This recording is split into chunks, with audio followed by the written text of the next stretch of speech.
Good Tuesday morning to you, Roger Hill, Wuthering Heights.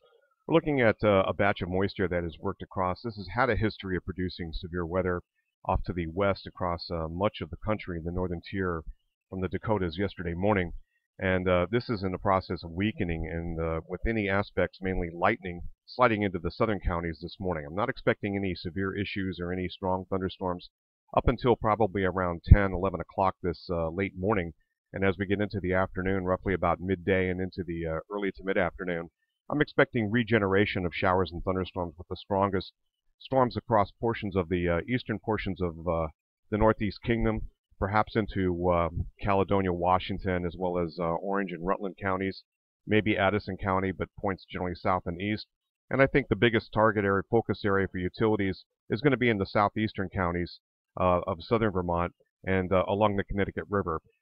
Places, especially in New Hampshire and points east and south, will have the most severe aspect later on this afternoon. I think this is roughly from about midday into about 4 o'clock or so for Vermont. And for points south and east, it looks like it's going to carry over into the evening and with a little bit of daytime heating. We have a lot of cloud cover right now. This is water vapor imagery, and you can see showers and thunderstorms with numerous severe warnings being put out northwest portions of Pennsylvania into New York State. However, I think these are going to weaken, and it's the regeneration aspect that we'll have to watch here for northern New England and down the eastern seaboard. We have plenty of moisture, so high dew point temperatures in the area advecting into the region. Also a pretty strong gusty south wind across parts of the Champlain Valley. That's expected to gust up to about 35, potentially 40 miles per hour. But it's the storms with the higher winds aloft that I'm worried about, and the main utility concern, tapping into those winds, especially in these areas of eastern and southern Vermont. It does look like the Champlain Valley will see the least amount of strong thunderstorm activity, and points south and east from there have a much greater chance. Looking at the probability of lightning, this is valid about 9:10 this morning.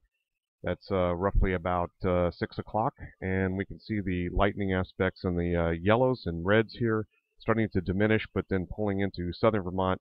That takes place roughly about, we're talking probably about 10 o'clock this morning, and then it does look like these showers and thunderstorms regenerate across portions of New York and do link up off into the Northeast Kingdom with the primary area of the worst severe weather and intense lightning further off to the south and east. This is roughly about 5 p.m. this afternoon. High-resolution modeling showing the weakening batch of thunderstorms moving into Vermont here, and some of those darker reds, higher DBZs, showing where the thunderstorms are modeled. And it is the southern part of Vermont after 10 o'clock at first.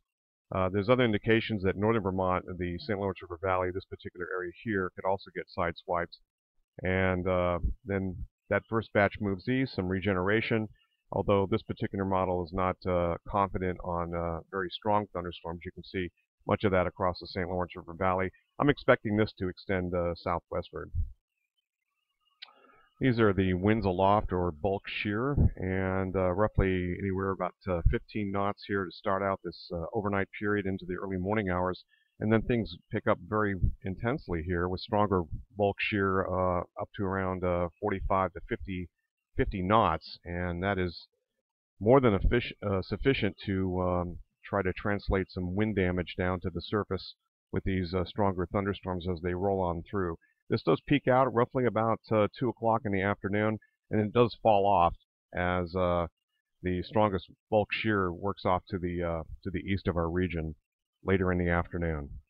And looking at most unstable Cape, it's fairly impressive, up around 1,500 joules. Yesterday it was between 500 and 1,000 joules.